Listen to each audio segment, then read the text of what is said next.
Hi, this is the Homeschooling Perfectionist here. So I have a stand. Yay! This was actually for business, but I do have a stand now, so I can use both of my hands when I'm talking instead of holding one with the other, or holding one hand, using one hand to hold my phone and so forth. So anyway, I wanted to go over really quickly. You might hear some music in the background. That's my son doing a project. But anyway, I wanted to go over like how I map out my curriculum or how I map out my schedule. I thought that would be really cool to show. So typically, so this is Evan Moore. These are Evan Moore's books. And typically in the math fundamentals, you could just go to their suggested teaching path right here. And it basically will lay out, you know, like the suggested teaching path. They'll give you the page numbers. But this book, maybe it was in the other one, but for grade 3 book, I only see like the starting page, like 63. So let me go in and show you what I'm talking about. So like you would start on page 63, which would be this whole section right here, all the way up to the next section, which is 81. And I believe the last one, the last two that I did, grades 1 and 2, they gave you the actual pages. I like using those because it helps me when I'm trying to make copies, instead of me trying to figure out, okay, what page am I going to be copying this week? Luckily, if you get the homeschool curriculum planner, which I didn't get, but I did call somebody because I basically got most of the stuff in there, but some of the stuff I didn't need, and they sent this over to me. And so this actually has the layout that has the page numbers, so that each week I know what pages to print out.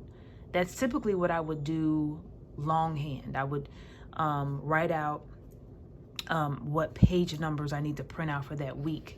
So on Sunday, I would just be printing pages out. Everything else would be laid out. And it's easy to do with the math, but this is typically what I would do, but it's already mapped out for me. So it just lets me know. So Mondays and Wednesdays, I usually teach math. So basically I would print pages 64 through 68. That's Monday. And then 69 through 72, that would be Wednesday. It just helps me a lot better. Even though this is like week 1, week 2, like I said, I break up my math. So we teach math twice a week. So this would be actually, these two would be 1 week. And that gives me time because this goes all the way up to week 36. I have 35 active weeks, not including breaks. And so this gives me a chance to, if I need to do review at the end, if I need to make up something, I have time to do that. But the language fundamentals doesn't really have that. I've called, they don't really have a suggested teaching path. So what I used to do, right here you have the content. So what you see with that, well, I'm got tongue tied. When you see anything that's shaded, then that's like the current year. So this would be stuff for grade 3 because we're in grade 3 right now. And you could just bypass everything that's not shaded and just focus on the shaded areas for your current grade. But if you want to kind of go over some things, maybe review some stuff, then that's where you would focus on some of the other areas that aren't shaded. And so before, I don't like to group things where I'm doing nouns here and then doing irregular plural nouns here. And then, like, I like to kind of flip-flop and revisit some things to make sure that my son has really mastered it. But you got to kind of build it and it could get confusing. So this is what I do.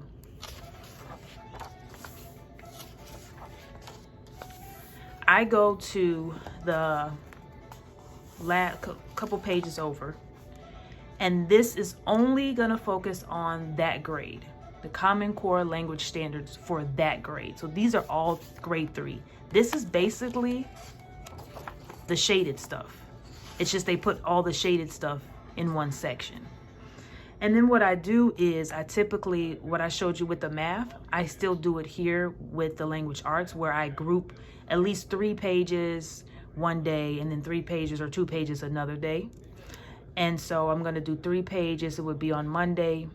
And then Wednesday I would do these 2 pages because I like to end it with a review, and so forth and so on. So when you see me grouping, you see these, how I'm writing it, I'm basically just grouping it so I know that this will be what we will cover for week 1, week 2, week 3, and so on. And that will be a total of 31 weeks of work that we'll do, which will again give me time to kind of go over and assess anything that I need to focus on, or if we've missed a week, or, you know, we wanted to change it up, we can. But this is how I do my system. Now, they do have a language curriculum planner, this one right here, for all of the grades, or I'm sorry, for all of the books. The lady gave me a PDF, but they actually have the PowerPoint where I can make edits. I technically can make edits in my PDF, but I'm trying to see if they could give me the PowerPoint, version that I can go in and actually make edits, because I will have to manually put the pages in. They do have it where the pages are printed like this, but because I'm not going to be doing all of the pages like here that aren't shaded, and I'm only going to focus on this one, I'm going to have to go in and manually change my pages. But it's still a lot better, I think. I'm not going to flip-flop. I'm just going to go in order this year because, you know, my son's in 3rd grade, so I really don't have to reinforce a lot of this stuff. So I'm going to go in order, but I just wanted to share. I hope that this makes sense. This video makes sense. But I just wanted to share how I lay out my lesson plan and how I structure it when I'm doing everything. I do this so that way at the end of the year, at the beginning of the year and throughout the year, I don't have to figure out what I need to print.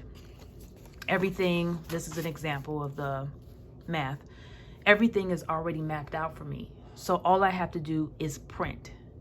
That is it. I already know the pages that I need to do. And so I hope this video was helpful, because it was really long, but longer than most.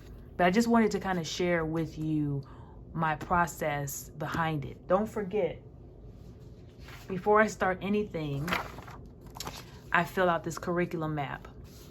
I got this idea from someone on YouTube. Sorry, I don't know the source, but she draws hers. Of course, I like to put mine and print it out. It's just easier for me.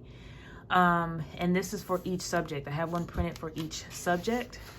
And I'm literally going to map out what I want my curriculum and each subject to look like. And then I would kind of go and use this. So I hope that was helpful. If you have any questions, let me know. Thank you. Talk to you soon. Bye-bye.